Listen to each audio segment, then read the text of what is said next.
दोस्तों, यदि आपने इन 4 बातों का ध्यान रख लिया तो 2026 में आपको 4th ग्रेड भर्ती में आपके गृह ज़िले में ही आपको ज्वाइनिंग मिल जाएगी। क्योंकि प्रदेश की ये इतनी बड़ी भर्ती है दोस्तों, आपके जीवन में शायद दोबारा कभी देखने को नहीं मिलेगी। तो 4 बातें कौन सी हैं जिनका आपको पालन करना ही पड़ेगा साथियों। और मेरा तो ये मानना है कि ये बहती हुई गंगा है, क्योंकि इतनी बड़ी भर्ती है। इसमें साथियों थोड़ा सा यदि आप अनुशासन बनाए रखते हैं ना, तो इसमें आप अपना सिलेक्शन ले लोगे, ठीक है। और नौकरी इतनी मज़े की नौकरी है साथियों, इसके आगे तो मान के चलना बड़ी बड़ी नौकरियां भी फीकी हैं। क्योंकि देखो, इसमें सबसे अच्छी बात यह है कि आरामदायक नौकरी है, ठीक है। तो सबसे बड़ी गलती आपको ये नहीं करनी है कि साथियों आपको किसी भी ऐसे टेलीग्राम ग्रुप में नहीं जुड़ना है जहाँ पर आपको PDF दी जाती है कि भाई ये रामबाण PDF है, ये आपको जीरो से हीरो बना देगी। नहीं साथियों, दुनिया में ऐसा कोई भी माई का लाल नहीं है जो ये कह सकता है कि मैं आपको ये 100 क्वेश्चन दे रहा हूँ, इन 100 क्वेश्चन में से 20 क्वेश्चन आ जाएंगे, ठीक है ना। नहीं, ये सब एक कमाने का तरीका होता है, ठीक है ना। आपको करना क्या है, आपने भाई जो भी गाइड आप लेके आए हो मार्केट में ना, उसी गाइड को आपको बार बार रिपीट करना है। एक से ज़्यादा गाइड आपके पास नहीं होनी चाहिए। जैसे कि भाई मान लो आप राजस्थान जीके के लिए आप जैसे सिखवाल की पढ़ रहे हो तो सिखवाल की पढ़ना है, लक्ष्य की पढ़ रहे हैं तो लक्ष्य की पढ़ना है, फर्स्ट रैंक की पढ़ रहे हो तो फर्स्ट रैंक की पढ़ना है।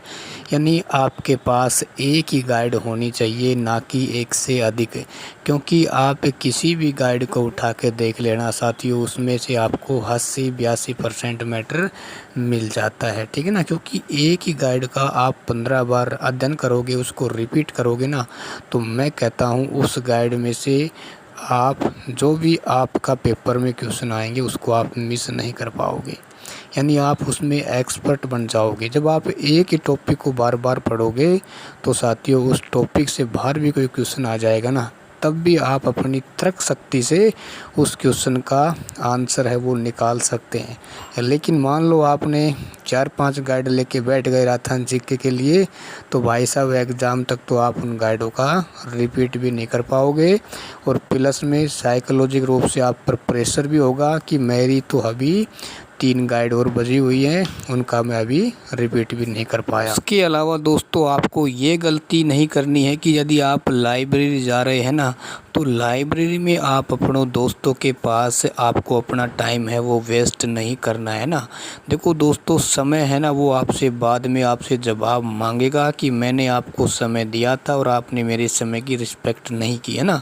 तो ना तो आपको दोस्तों के पास आपको वहाँ ज़्यादा डिस्कस नहीं करनी है, क्योंकि आपको इतनी बातों में वहाँ मशहूर नहीं होना है, क्योंकि आपको इर्द गिर्द की बातों पे ध्यान नहीं देना है। और मेरा ये मानना है साथियों, ये जो आपके पास कुछ महीने बचे हुए हैं, यदि आप फोकस करके पढ़ लेते हैं तो आने वाले 60-70 साल आपके सुधर जाएंगे दोस्तों।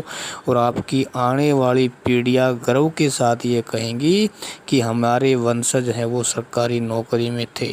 क्योंकि परिवार में जब एक सरकारी नौकरी में लग जाता है तो दोस्तों मानो उसके बच्चे हैं उनका भी भविष्य वो सेट हो जाता है, और उनके बूढ़े माँ बाप का जीवन है वो भी सेट हो जाता है, ठीक है ना। तो दोस्तों मेहनत करना ये दौर है, ये दोबारा नहीं